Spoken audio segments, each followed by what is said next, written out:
السلام علیکم ناظرین، پروگرام علم و حکمت کے ساتھ زبیر احمد حاضر خدمت ہے۔ آج کا یہ پروگرام جنت کے بارے میں کچھ اہم سوالات پر مبنی ہے۔ ہم یہ سنتے ہیں، پڑھتے رہتے ہیں اور بہت ساری جگہوں پر اس پر باتیں بھی ہوتی ہیں کہ جنت میں جو ہے وہ حوروں کا ذکر ملتا ہے ہمیں، اور ایسا محسوس ہوتا ہے کہ گویا جنت کا جو ڈیزائن ہے وہ مردوں کے لحاظ سے بنایا گیا ہے۔ پھر ہم یہ بھی سوچتے ہیں کہ وہاں جنت کے اندر جو سماجی ڈھانچہ ہوگا وہ کس طرح کا ہوگا، کیا خاندان والا جو تصور ہے جو یہاں دنیا میں موجود ہے ویسا ہی ہوگا۔ اس کے علاوہ یہ بھی دیکھا جاتا ہے کہ جو مرد ہیں ان کے کرنے کے لیے کام وہاں پر کیا ہوگا، کیونکہ ہماری خواہش پر ہر چیز ہمیں مل جائے گی تو کیا وہ بوریت سی کیفیت نہیں ہوگی؟ کیا ایسا محسوس نہیں ہوگا کہ ہمارے پاس کرنے کا کوئی کام ہی نہیں ہے سوائے کھانے پینے کے یا حوروں کے ساتھ مقاربت کرنے کے؟ یہ کچھ سوالات ہیں جو ہم آج کے اس پروگرام میں ڈسکس کریں گے۔ میرے ساتھ تشریف رکھتے ہیں جناب جاوید احمد غامدی صاحب۔ السلام علیکم جاوید صاحب۔ وعلیکم السلام۔ جاوید صاحب، ابتدا میں کچھ سوالات جنت کی زندگی سے متعلق ہیں۔ یہ کوئی 8-10 سوالات ہیں، لیکن یہ چونکہ ایک دوسرے سے کنیکٹڈ ہیں تو میں چاہتا ہوں پہلے وہ سارے سوالات آپ کے سامنے رکھ دوں تاکہ پھر آپ اس پر تبصرہ کر دیجئے۔ سوالات تو بہت سارے ہیں لیکن اس کو میں نے 3 حصوں میں ڈیوائیڈ کیا ہے۔ پہلا حصہ سوالات کا یہ ہے کہ قرآن مجید کو پڑھ کر اور احادیث مبارکہ کو دیکھ کر ایسا محسوس ہوتا ہے کہ جنت کا جو ڈیزائن ہے، جنت کی جو ساخت ہے، وہ اسپیشلی مردوں کے لیے بنائی گئی ہے۔ مردوں کے لحاظ سے اس میں چیزوں کا تعین کیا گیا ہے۔ مثال کے طور پر وہاں پر حوریں موجود ہوں گی، حوروں کا تذکرہ کیا گیا ہے۔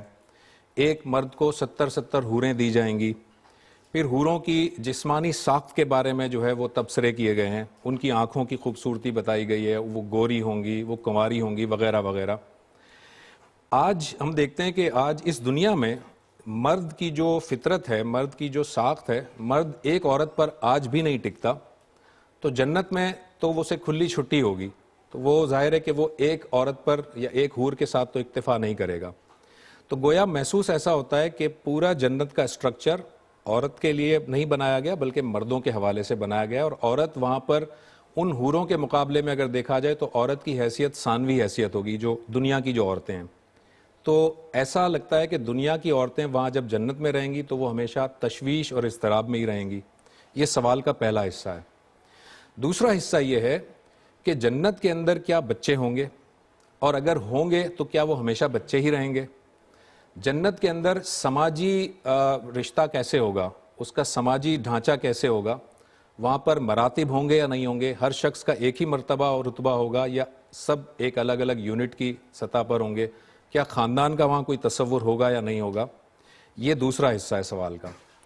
تیسرا جو حصہ ہے وہ اس طرح سے ہے کہ ایسا محسوس ہوتا ہے اس کو پڑھ کر کہ جنت میں ظاہر نعمتوں کی کوئی کمی نہیں ہے، اور جب کوئی شخص خواہش کا اظہار کرے گا تو وہ چیز سامنے آ جائے گی۔ تو محسوس ہوتا ہے کہ وہاں پر مرد صرف 2 ہی کام کرے گا، یا تو وہ کھائے گا، پیے گا، آرام کرے گا، اور یا پھر حوروں سے مقاربت کرے گا۔ اس کے علاوہ مردوں کے لیے وہاں پر کوئی کام نہیں ہے۔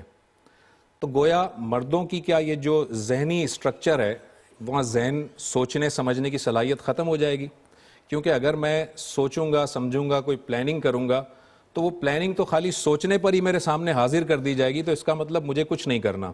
تو گویا مرد ایک روبوٹ کی طرح ہو جائے گا۔ اور اسی طرح اگر حوروں کو دیکھا جائے تو حوریں بھی جو ہے ان کی جسمانی ساخت تو بتائی گئی ہے لیکن ان کی کوئی روحانی حیثیت نہیں بتائی گئی، ان کی کوئی شناخت نہیں بتائی گئی۔ ایسا محسوس ہوتا ہے کہ وہ حوریں بھی جو ہے وہ ایک روبوٹ کی طرح ہوں گی۔ وہاں پر مرد اور حوریں وہ ایک روبوٹ کی کیسی زندگی گزاریں گے، اور عورت جو ہوگی، جو دنیاوی عورت ہے، وہ اضطراب کی کیفیت میں رہے گی۔ یہ سوالات ہیں سارے، میں چاہتا ہوں اس پر آپ اپنا تبصرہ کر دیجئے۔ یہ سوالات بہت لوگ کرتے ہیں۔ میرے نزدیک اس کی بڑی وجہ یہ ہے کہ قرآن مجید کی پوری اسکیم کو سامنے رکھے بغیر وہ جگہ جگہ سے اس کی تفصیلات اخذ کر لیتے ہیں اور پھر اپنے ذہن کے اعتبار سے اس میں ربط پیدا کر لیتے ہیں۔ اس کو جاننے کے لیے سب سے پہلے یہ دیکھیے کہ اس دنیا میں اللہ تعالیٰ کی وہ کیا اسکیم ہے جو اس نے ہمیں بتائی ہے۔ یہ دنیا ایک عارضی دنیا ہے۔ ٹھیک، مذہب کے نقطہ نظر سے اگر آپ دیکھیں یا الہامی صحائف جس طرح اس کو پیش کرتے ہیں تو یہ ایک عارضی دنیا ہے۔ اب تو سائنس بھی اس دعوے سے دستبردار ہو چکی، یہ ایک ابدی دنیا ہے، یا ازلی دنیا ہے. یعنی معلوم ہے کہ جب آپ نے یہ تصور کر لیا کہ ایک بگ بینگ ہوا تھا تو ابتدا متعین ہو گئی، 15 ارب سال پہلے ہو گئی یا 10 ارب سال پہلے ہو گئی، اس سے بحث نہیں ہے. لیکن جو خیال کیا جاتا تھا کہ مادہ قدیم ہے وہ تصور ختم ہو گیا، اور یہ دنیا ایسے ہی ہے جیسے کہ چلی آ رہی ہے. ٹھیک اسی طریقے سے دنیا کا اختتام ہونا ہے. اس کے بارے میں بھی اب آپ اس مقام پر نہیں رہے کہ وہ آپ کو ہوتا نظر نہیں آتا. یعنی قرآن مجید کا تصور بالکل مختلف ہے. وہ یہ نہیں کہتا کہ اس دنیا کے اندر سے ایک وقت میں حدت ختم ہو جائے گی یا سورج کی روشنی ختم ہو جائے گی. نہیں، وہ یہ کہہ رہا ہے کہ ایک وقت میں خدا کا ایک حکم صادر ہوگا اور یہ بساط لپیٹ دی جائے گی. لیکن بہرحال اب ان چیزوں کو چیلنج کرنے کے لیے آپ کے پاس بھی کوئی بنیاد موجود نہیں رہی دنیا میں، جتنا علم آپ کے پاس. ٹھیک. اس دنیا میں انسان ایک مخلوق ہے اور بھی بہت سی مخلوقات ہیں. آپ دیکھتے ہیں کہ اس وقت تو ہزاروں کی تعداد میں مخلوقات گنوائی جا سکتی ہیں، بلکہ شاید ہزاروں کا لفظ بھی کم ہو. آپ پودوں میں دیکھیں، جہاں جہاں زندگی ہے ان کی اقسام شمار میں نہیں آتی. پھولوں میں دیکھیں ان کی اقسام شمار میں نہیں آتی. جانوروں میں دیکھیں ان کی اقسام شمار میں نہیں آتی. یعنی بڑا غیر معمولی تنوع ہے جو اس دنیا میں، اس عارضی دنیا میں اس کے پروردگار نے پیدا کر دیا ہے. اس کا جو بھی خالق ہے، اس خالق کا حسن، اس کا جمال، اس کی جمالیاتی حس، اس کا غیر معمولی اظہار ہوا ہے اس پوری کائنات کے اندر. ٹھیک ہے. یہی معاملہ انسان کا ہے. انسان کی عمر اگرچہ زیادہ نہیں ہے، یعنی اگر آپ سائنس کے نقطہ نظر سے بھی جو تحقیقات ہوئی ہیں دیکھیں تو کم و بیش انسان کے حیوانی وجود کے تصفیے کو بھی شامل کر لیں تو کوئی 30,000 سال کے قریب ہے. ٹھیک ہے. ہمارے نقطہ نظر سے شاید 10,000 سال سے پیچھے بھی نہ بات جائے. تو یہ بہت سی وہ چیزیں ہیں کہ جو اب ہمارے علم میں آ گئی ہیں. ہم جانتے ہیں کہ یہ دنیا کیسے کام کر رہی ہے. اس عارضی دنیا میں موت ہر شخص کے سر پر ایک تلوار کی طرح لٹک رہی ہے. ٹھیک ہے. میں بھی جانتا ہوں، آپ بھی جانتے ہیں. اس کا کوئی وقت بھی مقرر نہیں ہے. ٹھیک. یعنی ہو سکتا ہے بچے پر آ جائے، ہو سکتا ہے ایک لڑکپن میں آ جائے، ہو سکتا ہے عالم شباب میں آ جائے، ہو سکتا ہے کہ بڑھاپے تک مہلت مل جائے، ہو سکتا ہے کہ بڑی عمر پالیں. یعنی اس میں بھی کوئی ایسا نہیں کیا گیا کہ آپ کو اطمینان دلا دیا گیا ہے کہ آپ 20 سال تو رہیں گے، 50 سال تو رہیں گے. بالکل ٹھیک ہے. اس سب کچھ کے باوس یہ دنیا کیا ہے، پہلے اس کو سمجھنا چاہیے. اس لیے کہ جو میں یہاں ہوں میں تبدیل نہیں ہو جاؤں گا. یعنی میرا جو شخصی اظہار ہے، جو میرے باطن میں ہوتا ہے، وہی میری شخصیت کا نام ہے. میں انسان ہوں. بالکل صحیح. اگر مجھے اندر سے تبدیل کر دینا ہے، میری شخصیت تبدیل ہو جانی ہے، تو پھر تو ظاہر بات ہے کہ وہ کوئی اور انسان ہوگا، زیر بحث نہیں. اگر میرے ہی لیے کوئی آخرت ہے، میرے لیے ہی کوئی جنت ہے، میرے لیے ہی کوئی دوزخ ہے، تو سب سے پہلے مجھے دیکھنا چاہیے میں کیا ہوں. ٹھیک ہے. آپ اگر انسان کا تجزیہ کریں، اس کا جائزہ لیں، تو 3 چیزیں آپ کو بہت نمایاں نظر آئیں گی، یعنی جو اسے جانوروں سے ممتاز کرتی ہیں. جی. ان میں سے ایک چیز یہ ہے کہ میں عقلی استنتاج کرتا ہوں. عقلی استنتاج یا استنباط یا استخراج، یہ کیا چیز ہے؟ مجھے آپ کوئی اصول دے دیں، میں اس سے فروع کا استنباط کرنا شروع کر دوں گا، انفر کرنا شروع کر دوں گا. ٹھیک ہے. مجھے آپ کوئی فرع دے دیں، میں فوراً اس کا تعلق کسی اصل سے پیدا کر لوں گا. مجھے آپ ایک فرع دیں، میں اصل تک پہنچ کے دوبارہ 10 فروع نئی دریافت کر لوں گا. اس پر قیاس کرتے ہوئے میرا سارا علم اصل میں، اگر آپ میرے سائنسی علم کا جائزہ لیں، میرے تاریخی علم کا جائزہ لیں، سوشل سائنسز میں جو کچھ میں نے کیا ہے انسان کی حیثیت سے، اس کا آپ جائزہ لیں تو آپ یہ دیکھیں کہ یہ میری شخصیت کا ایک غیر معمولی ظہور ہے. ٹھیک یہ ہے. ہوتا ہے. ٹھیک ہے. اچھا، دوسری چیز کیا ہے؟ میرا ایک اخلاقی وجود ہے. میں چیزوں کے بارے میں حکم لگاتا ہوں کہ یہ چیز اچھی ہے، یہ چیز بری ہے، اور یہ حکم اخلاقی ہوتا ہے. مثال کے طور پر دیانت ہے، مثال کے طور پر امانت ہے. اسی طرح اس کے برعکس چوری ہے، جھوٹ ہے، غبن ہے، بددیانتی ہے، دھوکہ ہے. تو میں چیزوں کے بارے میں اخلاقی حکم لگاتا ہوں، اور میں اس سے کسی حال میں نجات نہیں پا سکتا. انسان ہونے کی حیثیت سے یہ میرے لیے ممکن ہی نہیں ہے. قرآن مجید نے اس کی جانب توجہ دلائی ہے کہ اخلاقی احساس اتنا قوی ہے میرے اندر کہ میں ادنا درجے میں کسی برائی کو اپنے خلاف برداشت نہیں کرتا. بالکل ٹھیک ہے. یعنی جتنی چاہے تقریر کر لوں اس کے حق میں، جب وہی معاملہ میرے ساتھ ہوگا تو میں کبھی اس کو گوارا نہیں کروں گا. صحیح. تیسری چیز کیا ہے؟ وہ میرا جمالیاتی احساس ہے. یہ میرا جو جمالیاتی احساس ہے یہ فن کے وجود میں آنے کا باعث بنتا ہے. ٹھیک ہے. موسیقی میرے کانوں کو بھاتی ہے، اچھی آوازیں مجھے اپنی جانب متوجہ کرتی ہیں، خوبصورت چہرے مجھے اپنی جانب متوجہ کرتے ہیں، فطرت کی خوبصورتی مجھے پوری طاقت کے ساتھ اپنے اندر سمیٹ لیتی ہے. ٹھیک ہے. اچھا، پھر اس کا اظہار بہت سے فنون میں ہوتا ہے، مصوری میں ہوتا ہے، شاعری میں ہوتا ہے، ادب میں ہوتا ہے، افسانہ نویسی میں ہوتا ہے، ناول میں ہوتا ہے. یعنی میں اسی کائنات کے حسن کو اٹھاتا ہوں اور پھر اس حسن کے مختلف ابعاد، مختلف ڈائمنشنز، ان کو فنی شکلیں دینا شروع کر دیتا ہوں. بالکل صحیح. یہ میری پوری کی پوری شخصیت ہے. ٹھیک ہے. یہ پوری شخصیت جس قالب میں رکھی گئی ہے وہ ایک حیوانی وجود ہے. اس حیوانی وجود کے کچھ تقاضے ہیں. اس کے اگر آپ تقاضوں کا استقصاء کریں، یعنی ان سب کو جمع کریں، تو وہ زیادہ تر دو ہی چیزیں آپ کو ملیں گی. جی. ایک یہ کہ کچھ میرے بطن کے تقاضے ہیں، یعنی میں یہ چاہتا ہوں کہ مجھے اچھا کھانے کو ملے، میرے اندر ایک ذائقے کی حس رکھی گئی ہے. ٹھیک.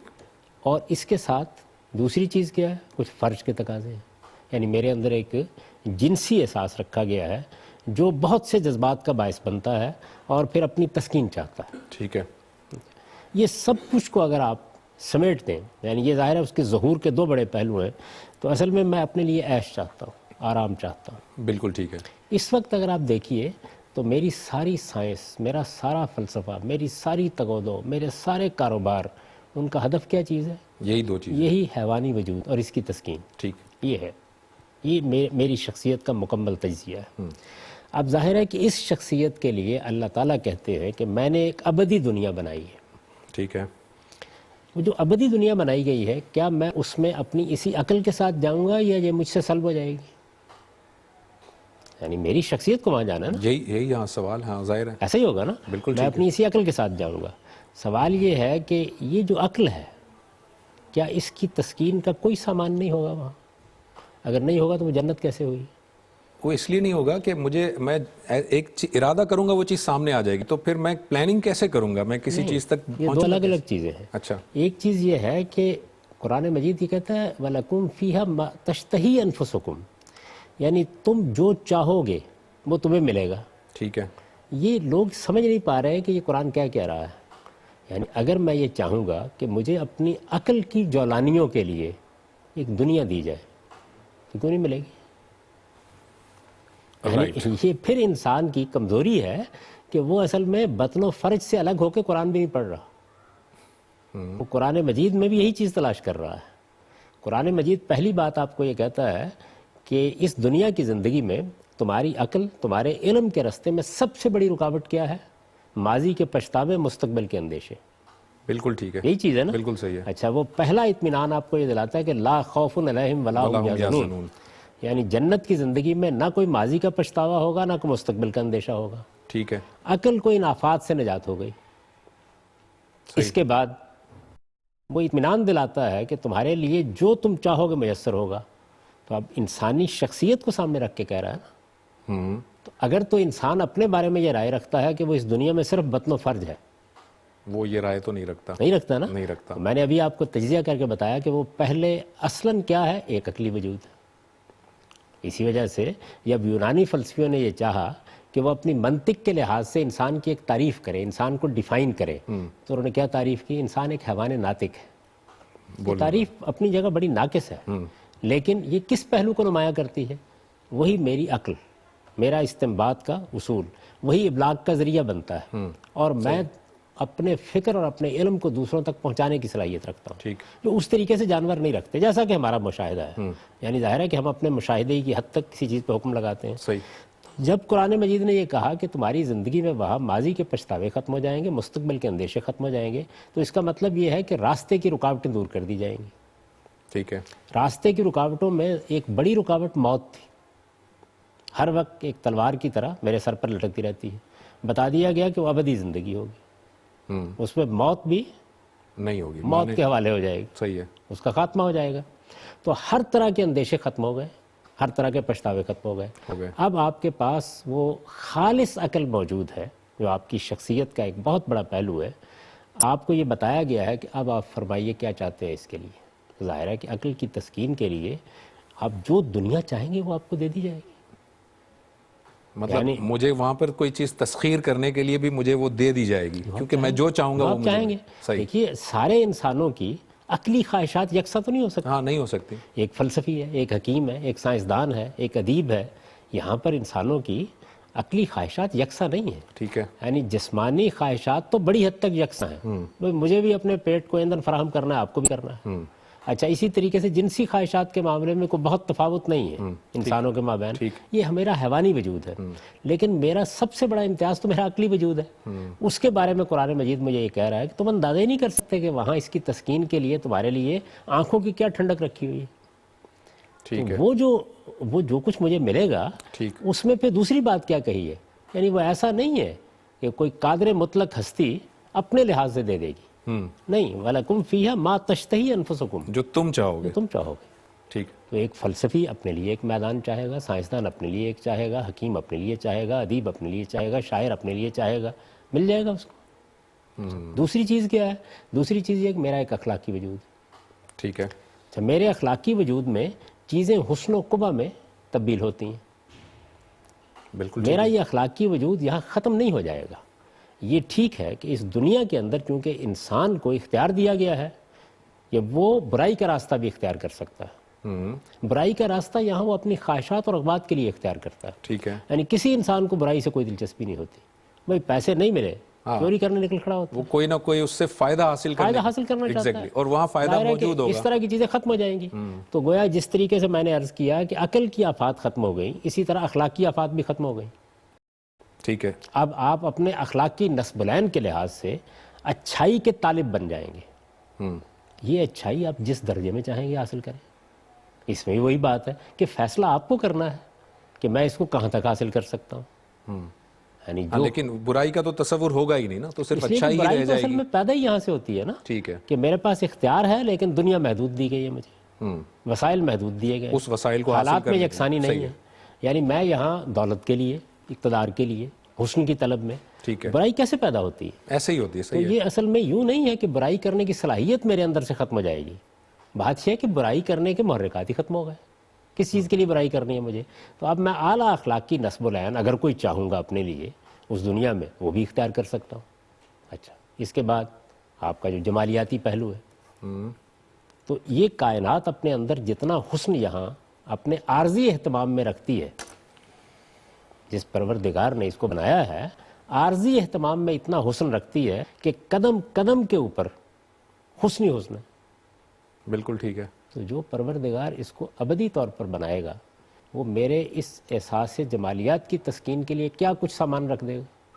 اچھا اور پھر احساس جمالیات کی تسکین کے لیے بھی وہی بشارت ہے کہ لکم فیہا ما تشتہی انفسکم، تم بتاؤ کیا چاہیے، حسن کے کن پہلوؤں کو دیکھنا چاہتے ہو، جمال کی کن جمال آفرینیوں کو وہی دیکھنا والا سوال ہے نا کہ یہ ڈیزائن مردوں کے لحاظ سے بنا ہوا اس پر میں بعد میں آتا ہوں۔ ٹھیک ہے، ٹھیک ہے، یعنی تم جمال آفرینی کے کیا کیا پہلو دیکھنا چاہتے ہو، ٹھیک ہے، حسن کو کہاں کا تلاش کرنا چاہتے ہو، خدا کی کائنات کی وسعتیں تو ابھی یعنی آپ یہ بھی نہیں کہہ سکتے کہ سمندر میں سے قطرہ آپ کے علم میں آ گیا، بالکل صحیح ہے، تو اس کائنات کے اندر کیا کچھ حسن اس پروردگار نے چھپا رکھا ہوا ہے وہ آپ کے سامنے بے نقاب ہو جائے گا، اس کی تلاش میں نکلیں، کہاں کہاں نکل سکتے ہیں، ٹھیک ہے، جو کچھ آپ چاہیں گے۔ جب یہ کہا جاتا ہے نا، یہ بالکل ویسی ہی بات ہے کہ جب قرآن مجید میں لوگ پڑھتے ہیں نا کہ اللہ تعالیٰ کہتے ہیں کن فیکون تو ہو جاتا ہے، نہیں، اس کا مطلب یہ نہیں ہوتا کہ کن فیکون کا مطلب ہے چشم زدن میں ہو جائے گا، چشم زدن میں بھی وہ چاہیں تو ہو جائے گا، لیکن آپ جانتے ہیں کہ انہوں نے اس کائنات کے بارے میں کہا کن،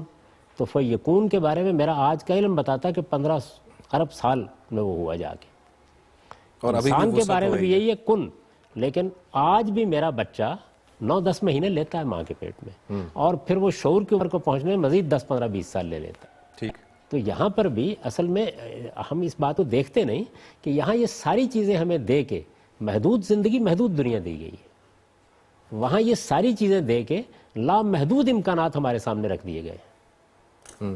اس پورے انسان کے یہ تو وہ پہلو ہیں جن کا میں نے آپ کو ایک علمی تجزیہ کر کے بتا دیا کہ قرآن ان کے تسکین کے بارے میں جو اصولی بات کر رہا ہے ٹھیک ہے، وہ کہاں تک بات کو لے جاتی ہے، صحیح، اس کو لوگ دیکھتے ہی نہیں، پڑھتے ہی نہیں ہیں کہ قرآن مجید نے اصل بات یہ کہی۔ اچھا اس کے بعد آگے جائیے، اس کائنات کے پروردگار نے یہ عارضی دنیا بنائی، موت اس کے سر پر کھڑی ہے، آپ یہ دیکھیے کہ اس کے اندر ظلم ہے، عدوان ہے، لوگوں کے ساتھ زیادتی ہے، یہاں مال کی تقسیم منصفانہ نہیں ہے، غریب کی زندگی دیکھ کے بعض اوقات آپ کے روٹے کھڑے ہو جاتے ہیں، رات کو سونا ممکن نہیں رہتا، اس کے باوجود اس دنیا کے اندر اس نے اتنی کشش پیدا کر دی ہے کہ کوئی یہاں سے جانا نہیں چاہتا۔ ہاں صحیح ہے، اس کے بارے میں یہ بدزنی کیوں کرتے ہیں کہ جس دنیا کو وہ ابدی طور پر بنائے گا اس کے اندر آپ کے لیے یہ تو وہ سامان ہے جو اصل میں آپ کی فطرت کا تقاضا جو میں نے آپ کو بتا دی ہے.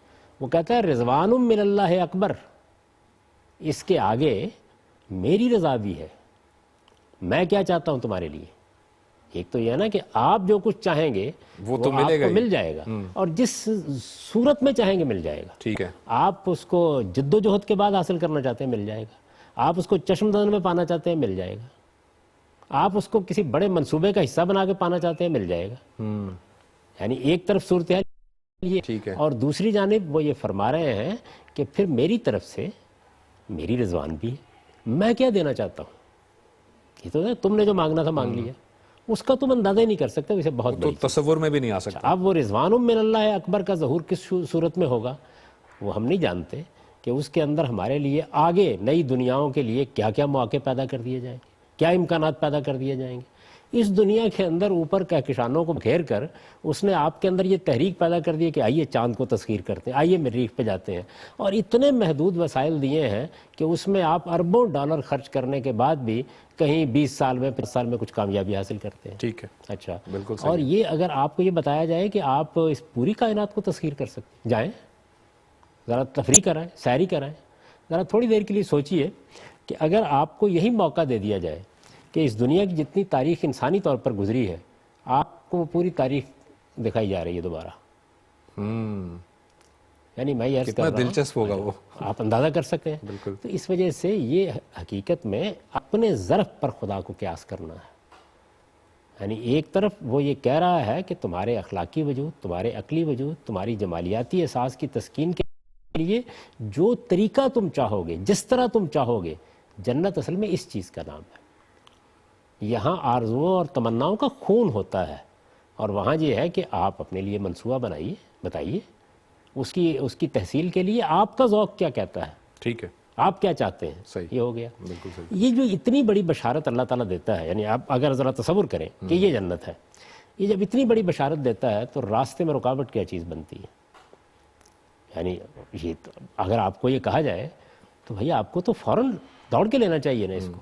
کیا چیز رکاوٹ بنتی ہے؟ یہ ہم آپ غور کریں تو وہی دو چیزیں، آپ کا بطن اور آپ کی جنسی خواہش، وہی رکاوٹ بن رہی ہے.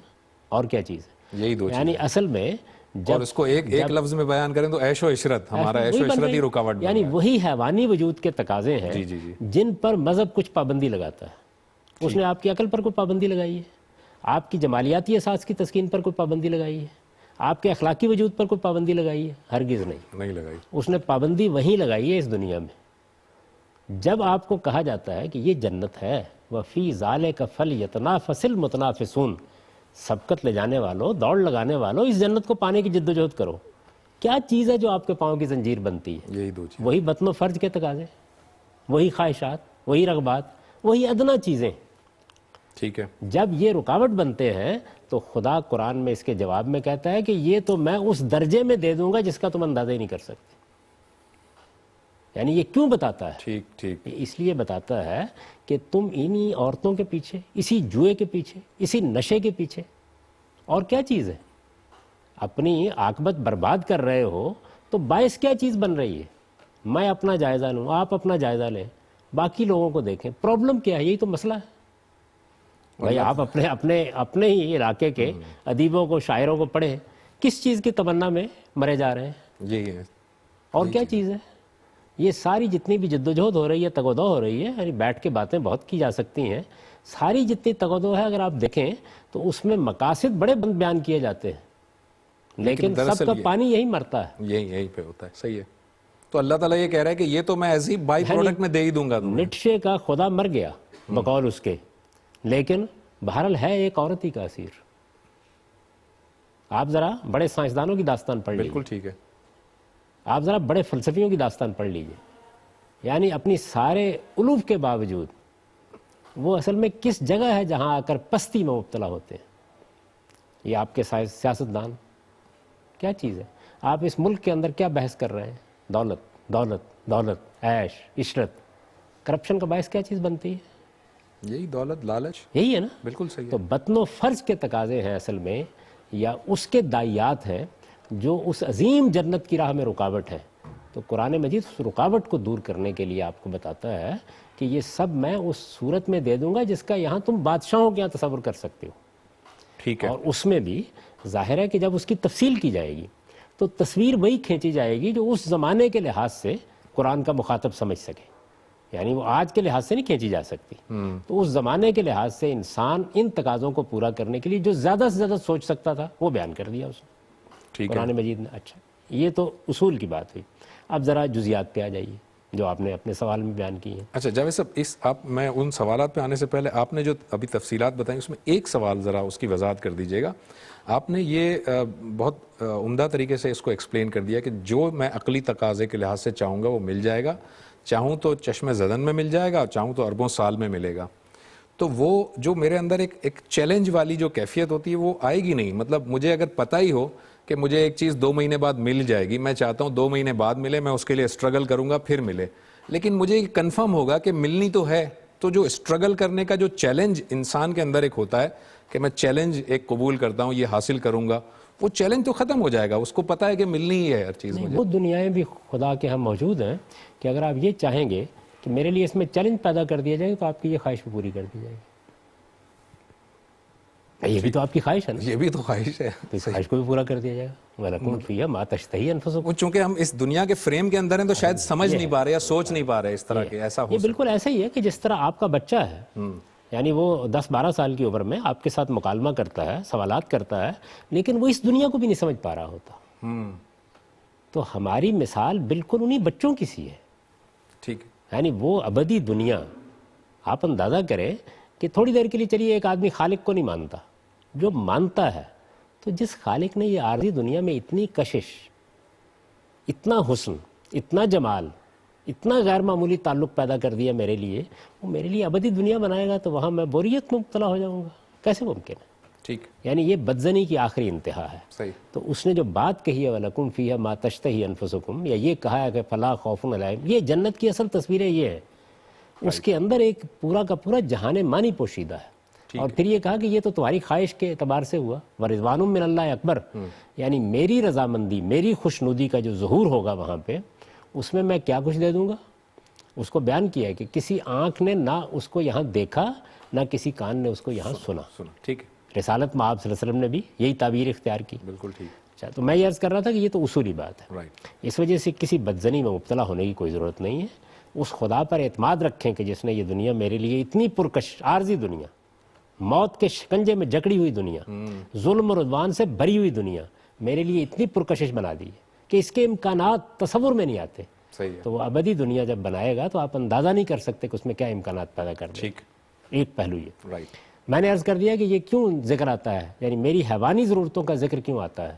وہ اس لیے آتا ہے کہ وہی حیوانی ضرورتیں میرے اصل ارتقاء میں رکاوٹ بنی ہوتی ہیں. یہاں پہ ٹھیک ہے. میرے علم میں وہ رکاوٹ ہے، میری سائنس میں وہ رکاوٹ ہے، میرے جذبات میں وہ رکاوٹ ہے. وہی چیزیں ہیں. آپ دیکھتے ہیں کہ بھائی بڑے سے بڑا ادیب ہے، بڑے سے بڑا شاعر ہے، بے شمار اس کے اندر امکانات موجود ہیں، لیکن اس بیچارے کو بھی روٹی کھانی ہے. ہاں. منٹوں کو بھی اپنا افسانہ بیچنا پڑ جاتا ہے. تو یہ اصل میں یہ تقاضے ہیں جن سے انسان کو وہاں بے نیاز کر دیا جائے گا، تاکہ اس کی شخصیت کے اندر جو غیر معمولی امکانات چھپے ہوئے ہیں اور جن کو یہاں یہ چیزیں اس درجے میں ظاہر نہیں ہونے دیتی، وہ اس سے آزاد ہو کر ان فضاؤں میں پرواز کر سکے. یہ ایک پہلو. یہ اصولی بات. اب اس کے بعد یہ 70 حوریں ہوں گی، یہ ہوگا وہ ہوگا. قرآن میں ایسا کوئی ذکر نہیں ہے. یعنی لوگ کرتے یہ ہیں کہ اس طرح کے موضوعات کے بارے میں جو ضعیف روایتیں، کہانیاں واعظوں نے بنا رکھی ہوتی ہیں، ان کو بھی مذہب کا حصہ بنا دیتے ہیں. جب آپ کو اللہ کی کتاب موجود ہے پڑھنے کے لیے تو آپ کو یہ دیکھنا چاہیے وہاں کیا بات بیان ہوئی ہے. ایک تو یہ سمجھ لیجئے. یعنی سوال 70 یا 72 یا 100 یا 50 کا نہیں ہے. ٹھیک ہے. سوال وہی ہے جو میں نے عرض کر دیا کہ وَلَكُمْ فِيهَا مَا تَشْتَهِي أَنفُسُكُمْ.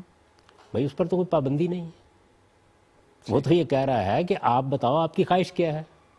آپ کہتے ہیں جی مجھے تو کوئی دلچسپی نہیں عورت سے، تو یہ جو تقریر آپ یہاں فرما رہے ہیں وہاں بھی فرما دیجیے گا، آپ کی یہ خواہش بھی پوری کر دی جائے گی. اطمینان کے ساتھ رہیے اس کے بغیر ہی. ٹھیک ہے. یعنی جو فلسفہ آپ یہاں بگاڑ رہے ہیں اس کی گنجائش وہاں بھی موجود ہے. کہ میں نے یہاں یہ عرض کیا کہ آپ جو چیزیں چاہیں گے، آپ کہتے ہیں میں نہیں چاہتا کچھ، میں اطمینان کے ساتھ بیٹھنا چاہتا ہوں، میں دریا کے کنارے بیٹھ کے غور و خوض کروں گا اور نظمیں لکھوں گا. تو لکھیے. اور اسی طرح کوئی چاہے گا کہ ہاں مجھے عورتوں سے دلچسپی ہے تو لیجئے عورتیں لے لیجئے. یہ ٹھیک یعنی قرآن مجید یہاں سے اس بات کو بیان کر رہا ہے. ٹھیک ہے. اس کے بعد آئیے اب حور کی طرف. یہ حور کے لفظ کو اس طرح بیان کیا گیا کہ یہ خیال ہونے لگ گیا لوگوں کو کہ یہ غالباً کوئی الگ مخلوق کا ذکر ہے. حور ایک ایڈجیکٹو ہے, وصف ہے. وصف ہے. اچھا. جس طریقے سے آپ کہتے ہیں نا خوبصورت, تو یہ ایک ایڈجیکٹو ہے. حور جو ہے یہ بھی اصل میں عربی زبان کا ایک ایڈجیکٹو ہے, گوریوں کے معنی میں. ٹھیک ہے. یعنی یہ کوئی الگ سے کسی مخلوق کا نام نہیں ہے. اردو زبان میں آ کے جب آپ حور کا لفظ استعمال کرتے ہیں تو اس کا نتیجہ یہ نکلتا ہے کہ یہ لگتا ہے کہ کوئی الگ مخلوق ہے جو لازماً وہاں موجود ہوگی. یعنی کوئی بعید نہیں ہے کہ ہماری یہی جو خواتین ہیں اس دنیا کے اندر جو خدا نے یہاں پیدا کی ہیں, انہی کے لیے جنت میں, کیونکہ یہ بات طے ہے کہ جنت میں نقص کے ساتھ کوئی نہیں جائے گا. اعلیٰ سے اعلیٰ حسن مردوں کے لیے بھی ہو جائے گا, عورتوں کے لیے بھی ہو جائے گا. ٹھیک ہے. تو یہ کوئی لازم نہیں آتا اس کے نتیجے میں جو قرآن میں بیان ہوا ہے کہ وہاں کوئی الگ مخلوق آپ کے لیے بنا دی گئی ہے. اچھا, اس کے بعد جو سوال آپ نے کیا ہے کہ مردوں کا ذکر ہے, ایسا بالکل نہیں. لوگوں قرآن بالکل نہیں پڑھتے, اس میں عورتوں کا بالکل الگ ذکر ہے. ان کے لیے بھی ان سب نعمتوں کا ذکر ہے. مردوں کا بالکل الگ ذکر ہے. لیکن چونکہ قرآن مجید اپنے زمانے کی زبان میں بات کر رہا ہے تو لینگویج کبھی تبدیل نہیں کی جا سکتی. آج بھی جب میں زبان بولتا ہوں تو وہی محاورہ اور طریقہ استعمال کرتا ہوں جو میرے زمانے میں رائج ہے, اور تفہیم مدعا کے لیے یہی ہوتا ہے. میں کوئی اگر نئی یا نادر زبان تخلیق کر لوں گا تو میں ابلاغ نہیں کر سکوں گا جس طرح مجھے کرنا چاہیے. تو اس میں عام طور پر جب عورت اور مرد کو الگ خطاب کرنا ہو تو الگ الگ صیغے استعمال کرتے ہیں, لیکن جب انسان کو بحیثیت انسان خطاب کرنا ہو تو مذکر ہی کے صیغے استعمال کیے جاتے ہیں. ایسا ہی ہوتا ہے. ورنہ جہاں جہاں یہ خیال ہوتا تھا وہاں قرآن مجید نے باقاعدہ ذکر کر کے کہا ہے کہ عورتوں کے لیے یہ, مردوں کے لیے یہ, عورتوں کے لیے یہ, مردوں کے لیے یہ, الگ الگ ذکر کر کے کہا ہے. اس کی کہاں پر اگزامپل ہے عورتوں کے لیے؟ سورہ کہاں نور میں بیان کی ہے. یعنی الطیبات للطیبین, الگ الگ ذکر کر کے کہا ہے. والخبیثات للخبیثین, یعنی جو عورتیں اور مرد ہیں اخلاق کی لحاظ سے ان کے لیے وہ, ان کے لیے وہ. میں کسی مرد یا عورت کا اجر ضائع نہیں کروں گا. ان المسلمین والمسلمات والمؤمنین, اسی طریقے بڑی سے طویل جو ہے. اوصاف بیان کیے ہیں, مسلمین مسلمات, صائمین صائمات, وہاں پر بھی ایک ایک کا الگ الگ ذکر کیا ہے. حالانکہ اس کی کوئی ضرورت نہیں ہے. وہ اصل میں یہ جو خیال پیدا ہو جاتا ہے اسی کو بعض اوقات رفع کرنے کے لیے یہ طریقہ اختیار کیا. بعض اوقات عورتیں اس وقت بھی موجود ہیں, ایمان لا رہی ہیں قرآن مجید پر, ان کو انکریج کرنے کے لیے یہ طریقہ اختیار. لیکن یہ جو آپ نے جو سورہ احزاب کی جس آیت کا حوالہ دیا, ان المسلمین والمسلمات, اور اسی طرح سورہ نور کی آپ نے آیت کا حوالہ دیا, اس میں ہم دیکھتے ہیں کہ وہ اللہ تعالیٰ پوری ایک فہرست گنواتا ہے, ان المسلمین والمسلمات, پھر آخر میں کہتا ہے اجرا عظیمہ. تو اجر عظیم کی بات کی گئی ہے عورتوں اور مردوں کے لحاظ سے. پھر طیبات اور طیبین کے, خبیثات للخبیثین والی جو بات ہے کہ خبیث مردوں کے لیے خبیث عورتیں, یعنی اس کا جواب ہے جو سوال آپ نے کیا تھا. میں جو کہنا چاہ رہا ہوں, وہ قرآن کہتا ہے یہی عورتیں جو یہاں کی ہیں خبیث خبیثوں کے حوالے کر دی جائیں گی, اور جو اچھی ہیں وہ اچھوں کے حوالے, اور یہی مرد جو یہاں پہ ہیں یہ اگر صالح ہیں تو صالحات کے حوالے, اور جو اگر خبیث ہیں تو خبیثات کے حوالے کر دیے جائیں گے. نہیں, میں جو جاوید صاحب اس پہ تو آتا ہوں, آپ نے ابھی جو بات کی ہے, لیکن جس طرح مردوں کو انکریج کرنے کے لیے, آپ انکریج کا لفظ زیادہ بہتر ہے, انکریج کرنے کے لیے باقاعدہ حوروں کی چلیں وصف ہی سمجھ لیں, وہ وصف گنوائے گئے ہیں. وہ ان کی آنکھیں بڑی بڑی آنکھیں ہوں گی, وہ گوری ہوں گی, انہیں کسی نے چھوا نہیں ہوگا, اس طرح سے گنوائے گئے ہیں. عورتوں کے لیے اس طرح سے کوئی انکریجمنٹ کے لیے کچھ نہیں بتایا, بس اجرن عظیمہ کہہ دیا گیا ہے خبیث مردوں. عورت کی فطرت کو سامنے رکھ کے کہا گیا ہے. رائٹ. دیکھیے اگر وہ بالکل ٹھیک اپنی صالح فطرت پر ہو تو وہ ان چیزوں کا اظہار پسند نہیں کرتی. ٹھیک ہے. یعنی آپ ایک تہذیب اور ایک کلچر میں گفتگو کر رہے ہوتے ہیں, اس ذوق کا خیال رکھا گیا, اس کا خیال رکھا گیا ہے. اچھا, میں اس کی مثالیں آپ کو دیتا ہوں کہ جہاں مثلا دیکھیے تہمت لگانی ہے. ٹھیک ہے. تہمت مرد پر بھی لگ سکتی ہے, عورت پر بھی لگ سکتی ہے. بالکل صحیح. ایسا ہے نا, بالکل ہے. مردوں کا ذکر ہی نہیں ہے وہاں. والذین یرمون المحصنات, وہ لوگ جو پاک دامن بولی بالی عورتوں پر تہمت لگاتے ہیں. یرمون المحصنات الغافلات المومنات, بالکل عورتوں ہی کا ذکر ہے, انہی کا ذکر ہے. انہی کا ہے. مردوں کے لیے سزا بیان ہوئی ہے. ہاں, کیوں, کیا وجہ ہے؟ وائس ورسا نہیں ہے اس میں. نہیں, بیان ہی نہیں ہے, مردوں کا ذکر ہی نہیں ہے. نہیں. کیوں, وجہ کیا ہے, کیا سبب ہے اس کا؟ اس کی وجہ یہ ہے کہ عورت ہمیشہ زیادہ تر تہمت کا ہدف بنتی ہے. ٹھیک ہے. تو اس وجہ سے جس وقت آپ گفتگو کر رہے ہوتے ہیں تو آپ تہذیبی روایات کا خیال رکھتے ہیں. صحیح. آپ کسی معاشرے میں حیا کے کیا آداب ہیں ان کا خیال رکھتے ہیں. آج جو بہت سی چیزیں آپ کے علم میں ہوگا کہ کچھ عرصہ پہلے تک ہمارے ہاں لوگ یہ کہتے تھے کہ دیکھیے جی یہ جو پروگرام آپ دکھا رہے ہیں نا ٹیلی ویژن کے اوپر، اس کو ہم اپنے خاندان کے ساتھ بیٹھ کے نہیں دیکھ سکتے. آج میں جانتا ہوں اپنے معاشرے میں کہ وہ بہت سے پروگرام جو پہلے خاندان کے ساتھ بیٹھ کے نہیں دیکھے جا سکتے تھے، ان پر باپ اور بیٹی بیٹھے ہوئے تبصرے کر رہے ہوتے ہیں. یہ کلچرل تبدیلی آ گئی. ایسا ہی ہوتا ہے نا. بالکل ٹھیک ہے. تو قرآن مجید جس کلچر، جس تہذیب، انسانیت کی جن قدروں میں کھڑا ہوا گفتگو کر رہا ہے، اس میں کچھ باتیں ایسی ہیں جو عورتوں کے حوالے سے آپ سمجھنی چاہیے. اچھا ان کو بیان کرنا موضوع نہیں ہوگا کسی لحاظ سے. ٹھیک ہے. اچھا، پھر ایک دوسرا پہلو وہ یہ ہے کہ جس وقت وہ نعمتیں مذکور ہیں وہاں پہ، تو میں نے عرض کیا کس پہلو سے ہیں، یعنی وہ باعث بنتی ہیں اس کا. آپ پوری انسانی تاریخ کا جائزہ لے لیں، یہ چیزیں جن کا آپ ذکر کر رہے ہیں نا، یعنی یہ جو جنسی تقاضے اور اس طرح، یہ عورت کے لیے دین کے راستے میں کبھی رکاوٹ نہیں بنتے. یہ بنتے ہی مردوں کے راستے میں بہت کم. وہ بیچاری اس میدان میں اگر کسی وقت رسوا بھی ہوتی ہے تو مرد ہی لے جا کے اس کو رسوا کرتا ہے. وہی اس کے لیے وہ اسباب پیدا کرتا ہے کہ وہ کعبہ گری کا پیشہ اختیار کر لے جا کے. اصلاً وہ یہ کام نہیں کرنا چاہتی. ٹھیک، بالکل تو صحیح. اس وجہ سے اس کو یہ بتانے کی بھی ضرورت نہیں ہے. یعنی یہ اصولی بات کر دی گئی بہت تہذیب کے دائرے میں رہ کر کہ جو تم چاہو گے مل جائے گا. سوال یہ ہے کہ جو وہ چاہے گی اس کو نہیں ملے گا، جو اس کی خواہشات ہوں گی وہ پوری نہیں کی جائیں گی. لکم فیہا ما تشتہی انفسکم میں تو مرد مذکور نہیں ہے، وہ تو انسانوں کو مخاطب کر کے کہا جا رہا ہے. بالکل صحیح ہے. تو اس کو بھی وہ سب کچھ ملے گا، لیکن اس کا اس طریقے سے اظہار تہذیبی روایات اور اچھے معاشرتی اقدار کے خلاف ہے، خود عورت کی فطرت کے بھی خلاف ہے. تو اس لیے قرآن مجید نے اس کا اس طریقے سے ذکر نہیں کیا. باقی میں آپ سے یہ عرض کروں کہ انسان اگر کسی چیز کو اس کی صحیح جگہ پر رکھ کر دیکھے تو اس کی قدر و قیمت سے واقف ہوتا ہے. اگر وہ ایسا نہ کرے تو کسی بھی چیز میں اسی نوعیت کی مین میخ نکالی جا سکتی ہے. یہ دیکھنے کی زحمت ہی گوارا نہیں کی جاتی کہ اس کی نوعیت کیا ہے، کیا چیز ہے.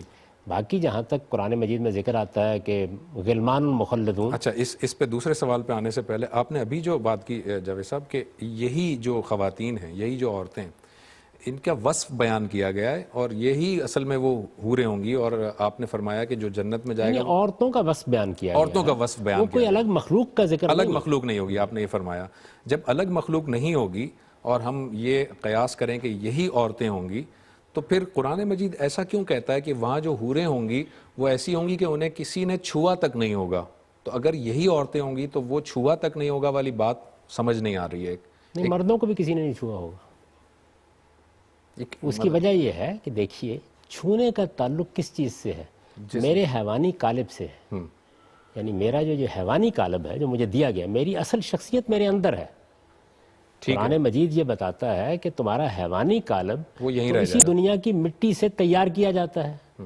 اچھا، تمہارے اندر کی جو شخصیت ہے وہ ابدی شخصیت ہے. اور وہ کیسے ملی ہے؟ وہ مٹی سے ایوالو ہو کے نہیں ملی. وہ نفخت فیہ من روحی، پوری تصویر کھینچی ہے نا کہ تمہارا قالب میں نے اس طرح سے بنایا، اس میں زندگی پیدا کر دی. تم حیوانی تھے، تمہیں انسانی شخصیت میں نے اس طریقے سے دی ہے. نفخت فیہ من روحی. یہ جو انسانی شخصیت ہے جب موت آتی ہے تو یہ اللہ تعالیٰ لے جاتے ہیں. اور یہ جو آپ کا جسم ہے یا میرا جسم ہے، یعنی جو اس مٹی سے بنا ہے اسی مٹی کے حوالے کر دیا جاتا ہے اور یہ ختم ہو جاتا ہے. اس کے بعد اللہ تعالیٰ کہتے ہیں کہ میں ایک نیا جسم دوں گا اس ابدی دنیا کے لیے. ابدی دنیا کے لیے. الا ان نبدل امثالکم، یعنی اس سے ملتا جلتا ہوگا، نقائص سے پاک ہوگا، وہ میں دوں گا تمہیں. تو آپ کا بھی وہی ہوگا جس کو اس سے پہلے کسی جن یا انسان نے نہیں چھوا، ان کا بھی وہی ہوگا. یعنی یہ بات ہے جو بیان کی گئی ہے. تو اس وجہ سے اس کے اندر سے اس طرح کے مریضانہ قسم کے تصورات نکالنا، اس سے بلند ہو کے دیکھنا چاہیے کہ بات کیا کی جا رہی ہے. اچھا، اب آگے بڑھیے. آگے بڑھ کے یہ دیکھیے کہ اگر فرض کر لیجئے کہ آپ کی خواہشات میں ایک خواہش وہاں یہ بھی ہے کہ کوئی نئی مخلوق بنا کے مجھے دی جائے عورتوں کی، کیونکہ خواہشات پہ تو پابندی نہیں، اور یہی خواہش عورتوں کے اندر پیدا ہو جاتی ہے. تو لکم فیہا ما تشتہی انفسکم، وہ بھی پوری کر دی جائے گی. جنت کو ان دو جگہوں سے سمجھیے وہ کیا چیز ہے. یہ ساری باتیں تو اصل میں مرد حضرات جو دنیا میں فساد پیدا کرتے ہیں، جو جنت کی راہ کھوٹی کرتے ہیں، جو بطن و فرج کے تقاضوں کو اہمیت دے کر دنیا میں یہ سب ظلم و عدوان پیدا کرتے ہیں، عورتوں کا حصہ بہت کم ہوتا ہے. ان کو یہ بتایا گیا ہے کہ یہ میں دے دوں گا تمہیں ساری چیزیں، اعلیٰ ترین سطح پہ دے دوں گا، اپنے آپ کو بلند کرو اور اس دنیا سے اٹھو، بطن و فرج کے تقاضوں سے اٹھو، یہ پورے ہو جائیں گے، آخری درجے میں پورے ہو جائیں گے، اس سے اٹھو، فی ذالک فلیتنافس المتنافسون، یہ میری جنت ہے، اس کو حاصل کرنے کی جدوجہد کرو۔ یہ ابدی زندگی ہے، دیکھیے ابدی زندگی محض لفظ ہے، تصور کیجیے ذرا تھوڑی دیر کے لیے کیا چیز ہوگی۔ صحیح، ٹھیک، بالکل صحیح۔ اچھا، جو سوال کا جو دوسرا حصہ تھا جاوید صاحب، وہ یہ تھا کہ جنت کے اندر بچے ہوں گے یا نہیں ہوں گے، اور اگر وہ بچے ہوں گے تو وہ ہمیشہ بچے رہیں گے، اور جنت کا سماجی ڈھانچہ کیسے ہوگا اور مراتب کس طرح کے ہوں گے، خاندان کا وجود ہوگا یا نہیں ہوگا؟ جو آپ چاہیں گے، آپ کیا چاہتے ہیں؟ دیکھیے جو یہاں کے رشتے ہیں وہ تو وہاں ختم نہیں ہوں گے، نہیں ہوں گے ختم۔ قرآن مجید نے بیان کیا اس کو، یعنی قرآن مجید نے بہت بڑی بشارت دی ہے، جو میرا باپ ہوگا وہ میرا باپ وہاں ہوگا۔ بہت بڑی بشارت دی ہے کہ جس وقت آپ جنت کے لیے کوالیفائی کر جائیں گے تو وہاں آپ کے درجے اور مرتبے میں آپ کو یہ رعایت ملے گی کہ اگر والدین اوپر چلے گئے ہیں تو اولاد کو بھی اوپر کر دیا جائے گا۔ تو یہ کیوں کیا جائے گا؟ اس لیے کہ آپ اپنی اولاد کے مشتاق ہوں گے، وہاں بھی آپ اپنی اولاد کا شعور رکھتے ہوں گے، وہاں بھی یعنی میری اندرونی شخصیت کو نہیں تبدیل کیا جائے گا، ورنہ تو ہم والدین اور اولاد ہم عمر ہوں گے، ہم عمر ہوں گے، اس سے کوئی فرق نہیں پڑتا، لیکن رشتے کا احساس تو موجود ہوگا نا۔ بھئی میں آج جوان ہو جاؤں تو میرا رشتے کا احساس ختم ہو جائے گا اپنے بچوں کے ساتھ، میری اندرونی شخصیت میں میرا باپ رشتے ہونا، کا احساس بدل جائے گا جاوید صاحب۔ جب میں اپنے بیٹے کے لحاظ سے ہم عمر ہو جاؤں گا، میرا باپ میرا ہم عمر ہو جائے گا، تو میں تو دوستوں کی طرح سے بات کروں گا نا، میرا وہ رشتے کا وہ کانسیپٹ بدل جائے گا، کیونکہ ہم عمر بھی ہیں اور پھر وہ والدین بھی ہیں، تو بات ہی ختم ہو جائے میری گی۔ 2 بہنیں مجھ سے بہت بڑی تھیں، ان کے جو بچے ہیں وہ میرے ہم عمر ہیں، لیکن میں ہوں تو ماموں ان کا، ایسا ہی ہے نا۔ لیکن آپ جب ماموں ہیں اور ہم عمر ہیں تو آپ کا ایک دوستانہ اور بے تکلف قسم کا ہوگا نا ماحول۔ اگر آپ کو اس پہ اعتراض کیا ہے؟ نہیں، اعتراض نہیں ہے، لیکن وہ ایک اچھا، آپ کی خواہش یہ ہے کہ آپ کچھ فرق رکھنا چاہتے ہیں تو وہ بھی رکھ دیں۔ وہ بھی رکھ دیا جائے۔ اچھا، یعنی یہ بات دیکھیے کہ اللہ تعالیٰ اگر یہ کہتے ہیں نا کہ یہ جس طرح میں نے دنیا کی زندگی میں یہ فیصلہ کیا ہے کہ میں نے اتنا دینا ہے، تگ و دو کے بہت کم مواقع ہیں، میں ایک محدود عمر دوں گا، اتنے مواقع دوں گا، میں فیصلہ کروں گا تمہاری شکل کیا ہوگی، میں فیصلہ کروں گا کہ تم کہاں پیدا ہوگے، میں فیصلہ کروں گا کہ تمہارے اعضاء سالم ہوں گے یا ناقص ہوں گے۔ یہاں فیصلہ وہ کرتا ہے ان بہت سی چیزوں کا، وہاں پر آپ اندازہ ہی نہیں کر سکتے یہ بات کیا کہی گئی ہے، آپ خواہش کریں گے۔ رسالت میں آپ صلی اللہ علیہ وسلم کے بارے میں حسان بن ثابت نے ایک نعت کہی ہے، اس میں ایک شعر ہے کہ خلقت مبرم من کل عیب کانک قد خلقت کما تشاء، آپ کو ہر عیب سے پاک کر کے پیدا کیا گیا، گویا ایسے پیدا کیا جیسے آپ نے چاہا۔ یعنی انسان اپنے بارے میں تو اصل میں یہ ہے وہ بشارت جو دی گئی ہے۔ آپ بتائیں گے وہاں آپ کا ذہن کیا کہتا ہے، آپ کی عقل کیا کہتی ہے، آپ کی خواہشات کیا کہتی ہیں، آپ کے پیش نظر کیا آدرش ہے، آپ کیا نصب و عین رکھتے ہیں، اس کائنات کے اندر آپ اپنی توانائیاں کس میدان میں آزمانا چاہتے ہیں۔ یہ تو وہ سب کچھ ہے کہ جو آپ کی موجودہ شخصیت کے تجزیے کی بنیاد پر میں عرض کر رہا ہوں، اور اس آیت کو سامنے رکھ کے میں نے عرض کیا، اس سے آگے اللہ تعالیٰ کہتے ہیں کہ میں دنیایں کھولوں گا، اس کا تمہیں اندازہ ہی نہیں ہے کہ وہ بھی کیا ہے تمہارے لیے۔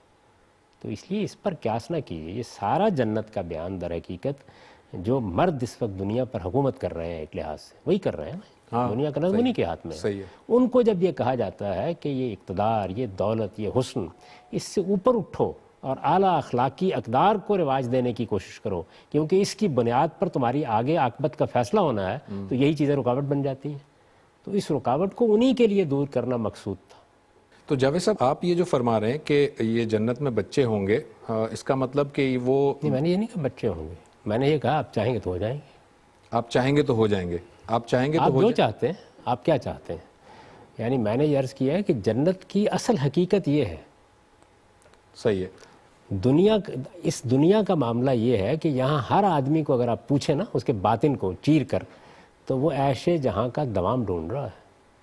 اقبال نے فرنگ پر تبصرہ کیا، ڈھونڈ رہا ہے فرنگ عیش جہاں کا دوام، وائے تمنائے خام، وائے تمنائے خام۔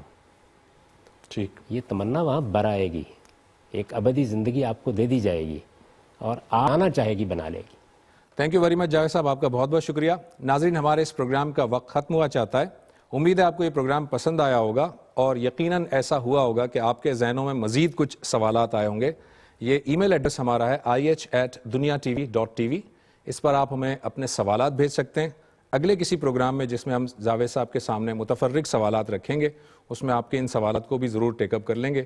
اگلے پروگرام تک کے لیے زبیر احمد کو اجازت دیجیے. اللہ حافظ.